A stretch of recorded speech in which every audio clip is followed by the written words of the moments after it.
नमस्कार दोस्तों, जय हिंद, जय भारत। मैं प्रभात कौशिक आज फिर से एक नई वीडियो के साथ पिछली क्लास की कड़ी को आगे बढ़ाते हुए आपके अपने परिवार डिस्कवरी स्टडी सर्किल के ऑनलाइन प्लेटफॉर्म पर आप सभी का हार्दिक स्वागत करता हूं। तो चलिए दोस्तों, आज की इस क्लास की शुरुआत करते हैं खूबसूरत से क्वेश्चन के साथ। देखिए क्वेश्चन नंबर 6, दो वर्गों का परिमाप 40 सेंटीमीटर और 32 सेंटीमीटर है। 40 सेंटीमीटर और 32 सेंटीमीटर है। अगर क्वेश्चन में वर्ग का परिमाप 40 सेंटीमीटर दिया हुआ है तो वर्ग का जो परिमाप होगा, पेरीमीटर होगा, वो होता है 4a। तो इसका मतलब क्या होगा, 4a बराबर 40 सेंटीमीटर। इसका मतलब साइड कितनी होगी यहाँ पे, 10 सेंटीमीटर। और अगर यहाँ पे 32 सेंटीमीटर परिमाप है तो साइड कितनी होगी, 8 सेंटीमीटर। ठीक है। उस तीसरे वर्ग का परिमाप जिसका क्षेत्रफल इन दोनों वर्गों के क्षेत्रफलों के अंतर के बराबर होगा। हमारे पास यहाँ पे दो वर्ग है, एक का परिमाप कितना दिया हुआ है, 40 सेंटीमीटर। अगर एक वर्ग का परिमाप 40 सेंटीमीटर है तो साइड कितनी होगी, 10 सेंटीमीटर। दूसरे वर्ग का परिमाप दिया हुआ है 32 सेंटीमीटर। अगर दूसरे वर्ग का परिमाप 32 सेंटीमीटर है तो साइड कितनी होगी, 8 सेंटीमीटर। अगर इसकी साइड 10 सेंटीमीटर है तो स्क्वायर का जो एरिया होगा वो होता है साइड स्क्वायर, यानी कि 10 का स्क्वायर कितना होगा, 100। 8 का स्क्वायर कितना, 64। क्वेश्चन में आगे दिया हुआ है कि उस तीसरे वर्ग का परिमाप जिसका क्षेत्रफल इन दोनों वर्गों के क्षेत्रफलों के अंतर के बराबर होगा। तो एक तीसरा वर्ग होगा जिसका क्षेत्रफल इन दोनों वर्गों के क्षेत्रफल के अंतर के बराबर होगा। तो 100 माइनस 64 कितना बचेगा, 36। इसका मतलब यह होगा कि जो तीसरा वर्ग है उसका क्षेत्रफल 36 वर्ग सेंटीमीटर है, 36 वर्ग सेंटीमीटर है। अगर इसका क्षेत्रफल 36 वर्ग सेंटीमीटर है तो इसकी साइड कितनी होगी, 6 सेंटीमीटर। ठीक है। तो अगर साइड 6 सेंटीमीटर है तो परिमाप कितना बनेगा, 4 इंटू 6, 4 इंटू 6 यानी कि 24 सेंटीमीटर। देखिए दोस्तों, इस क्वेश्चन को सॉल्व करने की बिल्कुल भी जरूरत नहीं थी, डायरेक्ट क्वेश्चन सॉल्व हो रहा था। ठीक है। देखिए 4 धाई 40, अगर इसका परिमाप 40 है तो क्षेत्रफल कितना बनेगा, 10 का स्क्वायर 100। दूसरा जो परिमाप दिया हुआ है 32 सेंटीमीटर दिया हुआ है तो इसका जो साइड होगी वो कितनी होगी, 8 सेंटीमीटर। तो एरिया कितना बनेगा, 8 का स्क्वायर 64। तो 100 और 64 का जो डिफरेंस होगा वो कितना होगा, 36। जैसे कि क्वेश्चन में दिया हुआ है कि जिसका क्षेत्रफल इन दोनों वर्गों के क्षेत्रफलों के अंतर के बराबर है। अगर पहले वर्ग का क्षेत्रफल 100 है तो दूसरे वर्ग का क्षेत्रफल कितना बनेगा, 64। तो इनका जो अंतर बनेगा वो कितना होगा, 36 वर्ग सेंटीमीटर। अगर इस स्क्वायर का एरिया 36 वर्ग सेंटीमीटर है तो साइड कितनी होगी, 6 सेंटीमीटर। अगर परिमाप पूछ रहा है तो परिमाप का फॉर्मूला क्या होता है, 6 इंटू 4 यानी कि 4a, 4 इंटू साइड। तो 4 इंटू साइड का मतलब कितना होगा, 24 सेंटीमीटर। तो इस क्वेश्चन का जो आंसर होगा करेक्ट वो होगा 24 सेंटीमीटर। उम्मीद करता हूं क्वेश्चन अच्छे से समझ में आया होगा। ठीक है। तो चलिए नेक्स्ट क्वेश्चन की ओर बढ़ते हैं। देखिए दोस्तों, क्वेश्चन नंबर 7 जैसा कि आपको डिजिटल बोर्ड पे दिख ही गया होगा। क्वेश्चन में दिया हुआ है कि 5 वर्गों के परिमाप क्रम से 24 सेंटीमीटर, 32 सेंटीमीटर, 40 सेंटीमीटर, 76 सेंटीमीटर और 80 सेंटीमीटर है। उस वर्ग का परिमाप जिसका क्षेत्रफल इन पांचों वर्गों के क्षेत्रफल के योग के बराबर है। तो क्वेश्चन में हमें 5 वर्ग दिए हुए हैं और 5 वर्ग के परिमाप दिए हुए, और हम ये जानते हैं कि वर्ग का जो परिमाप होता है वो होता है 4 इंटू साइड, 4 गुना भुजा। ठीक है। तो अगर परिमाप हमारे पास 24 सेंटीमीटर है तो आप मुझे बताओ तो साइड कितनी होगी। तो 4 से डिवाइड कर दो 6। अगर 6 साइड होगी तो क्षेत्रफल कितना बनेगा, क्षेत्रफल बनेगा 36, 6 का स्क्वायर 36। तो मैं कह सकता हूं कि पहले वर्ग का जो क्षेत्रफल बना वो कितना होगा दोस्तों, 36। ठीक है। दूसरे वर्ग का परिमाप कितना दिया हुआ है, 32 सेंटीमीटर। अगर परिमाप हमारे पास 32 सेंटीमीटर है तो साइड कितनी होगी, 8 सेंटीमीटर। 4 से डिवाइड करोगे तो कितनी होगी, 8 सेंटीमीटर। अगर साइड 8 सेंटीमीटर है तो एरिया कितना बनेगा, 8 का स्क्वायर 64, 8 का स्क्वायर 64। तो दूसरे वर्ग का जो एरिया बनेगा वो कितना बनेगा दोस्तों, 64 वर्ग सेंटीमीटर। तीसरे वर्ग का परिमाप है हमारे पास 40 सेंटीमीटर। अगर परिमाप 40 सेंटीमीटर है तो साइड कितनी होगी, 10, और 10 का स्क्वायर कितना, 100। तो तीसरे वर्ग का परिमाप वो क्षेत्रफल कितना बनेगा, 100। यानी कि 100। ठीक है, जो चौथा वर्ग दिया हुआ है, चौथे वर्ग का परिमाप कितना, 76। अगर वर्ग का परिमाप 76 है तो साइड कितनी होगी, 19, और 19 का स्क्वायर कितना, 361। 19 का स्क्वायर कितना, 361। तो ये जो चौथे वाला वर्ग होगा उसका क्षेत्रफल कितना आया, 361। और जो पांचवा वर्ग दिया हुआ है इसका परिमाप हमारे पास कितना है दोस्तों, 80 सेंटीमीटर। अगर 80 सेंटीमीटर परिमाप है तो साइड होगी 20, 4 से डिवाइड करो तो 20 का स्क्वायर कितना, 400। तो जो पांचवे वाला वर्ग होगा, फिफ्थ स्क्वायर होगा, उसका जो एरिया होगा वो कितना बनेगा, 20 का स्क्वायर यानी कि 400। और क्वेश्चन में यही दिया हुआ है कि जिसका क्षेत्रफल इन पांचों वर्गों के क्षेत्रफल के योग के बराबर हो, यानी कि एक छठा वर्ग है, जो छठा वर्ग होगा उसका क्षेत्रफल कितना होगा, इन पांचों वर्गों के क्षेत्रफल के योग के बराबर। अगर मैं अकॉर्डिंग टू क्वेश्चन सॉल्व करूं तो इनका सबका योगफल कितना होगा दोस्तों, इनका सबका योगफल होगा 4 और 3 7, 8 तो 900, 961। तो यानी कि जो छठा वर्ग होगा इसका जो एरिया होगा वो 961 होगा। यानी कि इन पांचों वर्गों का योग, इन पांचों वर्गों के क्षेत्रफल का योग कितना है, 961।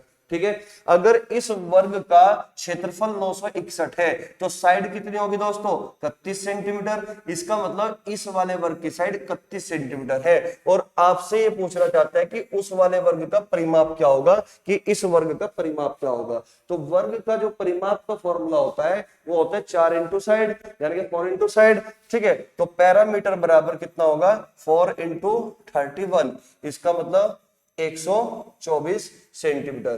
तो इस क्वेश्चन का जो आंसर होगा वो 124 सेंटीमीटर होगा। ठीक है, उम्मीद करता हूं क्वेश्चन समझ में आया होगा। ठीक है, देख लीजिए, हमें इस क्वेश्चन में कुछ नहीं करना, केवल परिमाप दिए हुए साइड निकाल के उनका स्क्वायर करना है, क्षेत्रफल निकाल के उनको जोड़ देना है। जोड़ने के बाद जो फाइनल स्क्वायर बनेगा उसका जो एरिया होगा वो 961 होगा।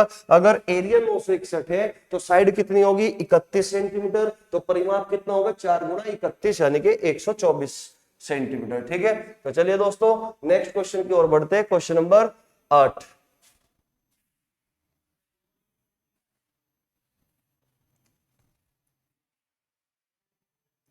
देखिए भाई, क्वेश्चन नंबर 8 को समझने की कोशिश करते हैं। ठीक है,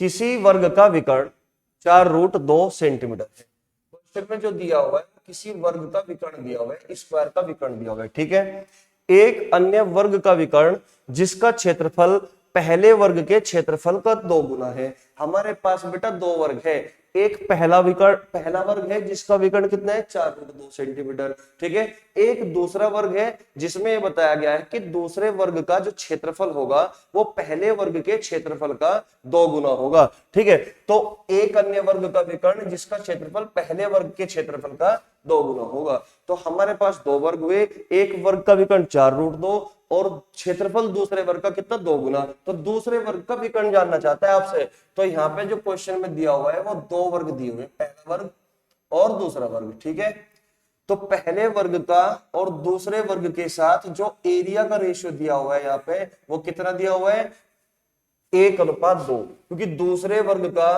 जो क्षेत्रफल होगा वो पहले वर्ग के क्षेत्रफल का 2 गुना है, ये बात कही गई है। तो अगर मैं पहले वर्ग का क्षेत्रफल 1 यूनिट मानता हूं तो दूसरे वर्ग का क्षेत्रफल कितना होगा, 2 यूनिट। क्लियर हुई बात यहां तक। ठीक है, आप मुझे एक बात बताइए, वर्ग के जो क्षेत्रफल होते हैं वो 2 होते हैं। ठीक है, एक तो होता है साइड का स्क्वायर और दूसरा क्या होता है, 1/2 विकर्ण का स्क्वायर। अगर हमारे पास साइड है तो हम साइड का स्क्वायर लगाते हैं, अगर हमारे पास क्वेश्चन में विकर्ण है तो हम 1/2 विकर्ण का स्क्वायर लगाते हैं। क्लियर हुई बात यहां तक। ठीक है, तो एक क्षेत्रफल होता है 1/2 डी स्क्वायर यानी कि विकर्ण का स्क्वायर।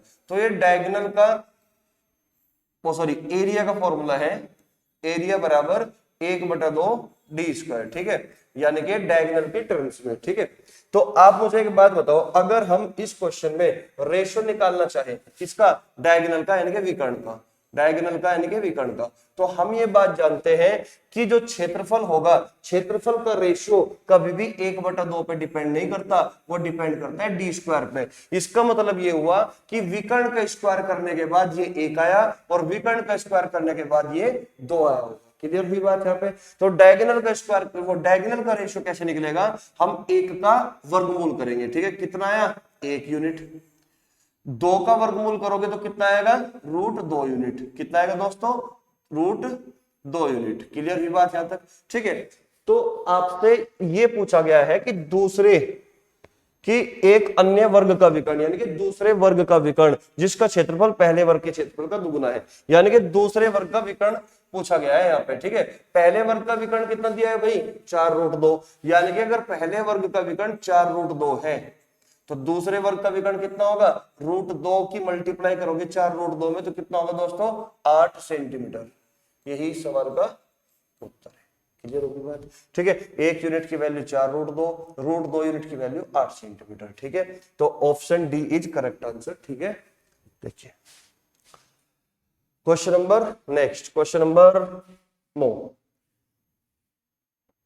देखिए बेटा, क्वेश्चन नंबर 9 को समझने की कोशिश करते हैं। क्वेश्चन में क्या दिया हुआ है, क्वेश्चन में दिया हुआ है कि एक वर्ग का क्षेत्रफल 0.5 हेक्टेयर है, इसके विकर्ण की लंबाई क्या होगी। आपको मैं पहले पिछली वीडियो में बता चुका हूं कि जब भी क्वेश्चन में हेक्टेयर की बात करता है तो हमेशा क्षेत्रफल की बात करेगा, और हम ये बात जानते हैं कि 1 हेक्टेयर किसके बराबर होता है, 10,000 वर्ग मीटर के बराबर होता है।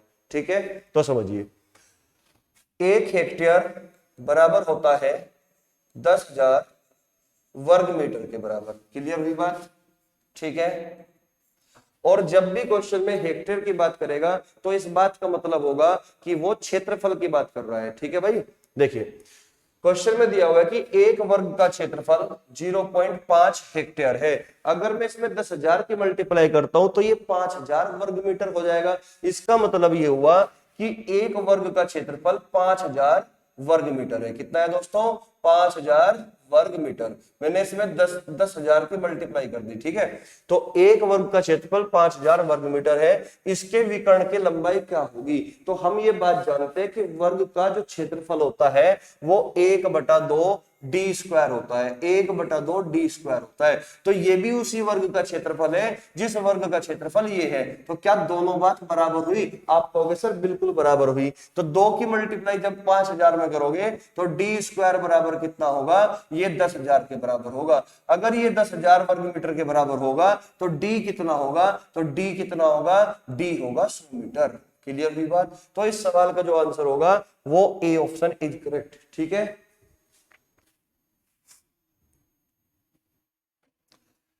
चलिए उम्मीद करता हूं कि क्वेश्चन अच्छे से समझ में आया होगा। Question number next, question number 10। ठीक है, देखिए क्वेश्चन नंबर 10 समझने की कोशिश करते हैं। ठीक है, एक व्यक्ति 4 किलोमीटर प्रति घंटा की चाल से चलकर एक वर्गाकार खेत के विकर्ण को 3 मिनट में पार कर लेता है। खेत का क्षेत्रफल क्या होगा। ठीक है ना, खेत का क्षेत्रफल क्या होगा। ठीक है, समझिए भाई, तो यहाँ पे व्यक्ति की जो स्पीड दे रखी है वो कितनी दे रखी है, 4 किलोमीटर प्रति घंटा की चाल। एक वर्गाकार खेत के विकर्ण को पार करता है, वर्गाकार खेत के विकर्ण को पार करता है। ठीक है, कितना टाइम दिया हुआ है, 3 मिनट में पार करता है, 3 मिनट में पार कर लेता है। खेत का क्षेत्रफल क्या होगा। तो एक बात बताओ, खेत कैसा है, वर्गाकार। अगर खेत वर्गाकार है तो खेत का क्षेत्रफल निकालने के लिए ये तो साइड चाहिए हमें या फिर डायगोनल चाहिए। ठीक है, लेकिन यहाँ पे वो विकर्ण को पार कर रहे हैं तो इस बात का मतलब ये हुआ कि हम विकर्ण निकाल लेंगे, यहाँ से डायगोनल निकाल लेंगे। ठीक है, और 1/2 डी स्क्वायर फॉर्मूला लगाएंगे, यानी कि विकर्ण का स्क्वायर करके उसका हाफ कर रहे हैं। ठीक है, समझने की कोशिश करते हैं। आप एक बात बताओ, आपने बचपन में एक फॉर्मूला पढ़ा होगा डिस्टेंस, कि distance equal to speed into time. एक तो फॉर्मूला आपने ये पढ़ा हुआ। ठीक है, एक चीज और पढ़ी होगी आपने कि जब भी हम किलोमीटर प्रति घंटा को मीटर प्रति सेकंड में चेंज करते हैं तो हमेशा किसकी मल्टीप्लाई करते हैं, 5/18 की मल्टीप्लाई करते हैं। ठीक है, लेकिन अगर हम मीटर प्रति सेकंड से किलोमीटर प्रति घंटा में चेंज करते हैं तो हमेशा 18/5 की मल्टीप्लाई करते हैं, 18/5 की मल्टीप्लाई करते हैं जब हम किलोमीटर प्रति घंटा में चेंज करते हैं। क्लियर होगी बात। लेकिन हमें यहाँ पर किलोमीटर प्रति घंटा दिया हुआ है, इसको बदलना है किसमें, मीटर प्रति सेकंड में। ठीक है ना, तो हम किसकी मल्टीप्लाई करने वाले हैं, 5/18 की। पहली बात तो ये हुई। ठीक है, अब यहाँ पे ये दिया हुआ है 3 मिनट। अगर 3 मिनट समय दिया हुआ है और हमें इसको समय को सेकंड्स में बदलना है, तो 1 मिनट में 60 सेकंड होती है, तो 3 मिनट में 3 गुना 60 सेकंड होगी। क्लियर होगी बात यहाँ पे। तो क्वेश्चन में ये दिया हुआ है कि एक वर्गाकार खेत है, एक वर्गाकार खेत है, ठीक है। तो इसमें एक व्यक्ति एक वर्गाकार खेत के विकर्ण को पार करता है, वर्गाकार खेत के विकर्ण को पार करता है 4 किलोमीटर प्रति घंटा की स्पीड से। तो इस वाले विकर्ण को पार करने वाला है व्यक्ति, तो ये डिस्टेंस निकालनी है हमें, इसका मतलब ये वाली डिस्टेंस निकालनी है, ठीक है।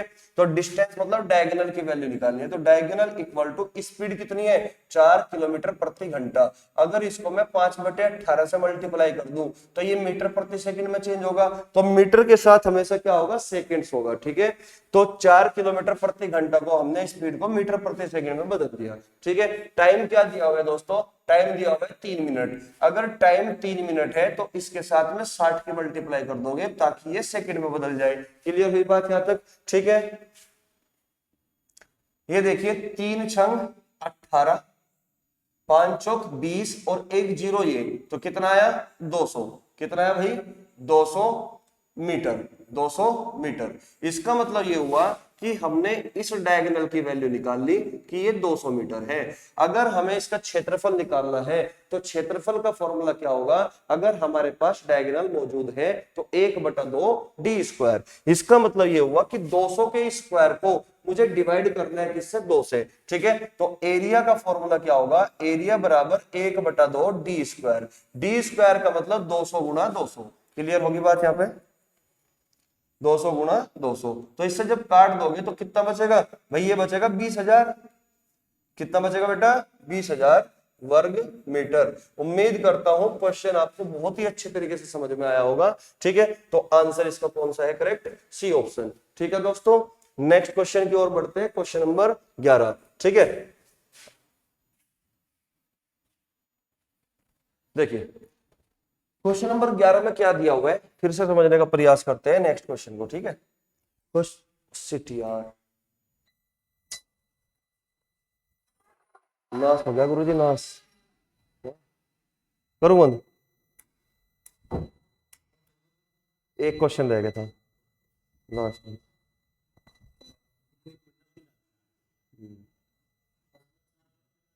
यू चार्ज लगा, यू काम ही नहीं कर रहा, ये असल में काम ही नहीं कर रहा।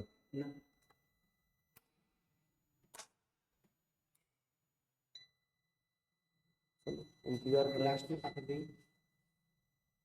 बनेगी।